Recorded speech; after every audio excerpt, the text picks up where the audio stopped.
സമി അല്ലാഹു ലിമൻ ഹമിദ എന്ന് കഴിഞ്ഞതിന് ശേഷം ചില ആളുകളൊക്കെ കൈ കെട്ടും. അങ്ങനെയും ഹദീസിൽ വന്നിട്ടുണ്ട്. ചില മദ്ഹബുകളിലൊക്കെ അങ്ങനെ ഉണ്ട്. അത് എന്തല്ല, കുഴപ്പമില്ല. സമി അല്ലാഹു ലിമൻ ഹമിദ. സമി അല്ലാഹു ലിമൻ കൈ പൊക്കാത്തവരുണ്ട്, കൈ കെട്ടാത്തവരുണ്ട്.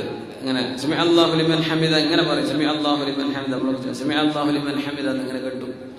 ആ കാര്യങ്ങൾ, ആ മൂന്ന് രീതിയിലും ആ വിഷയം ശരിയാണ്. ഇതൊക്കെ ഹദീസിന്റെ വലിയ അത്ഭുതമാണ്. ഈ രീതിയിലൊക്കെ റസൂലുള്ളാഹി സ്വല്ലല്ലാഹു അലൈഹി വസല്ലം ചെയ്തു.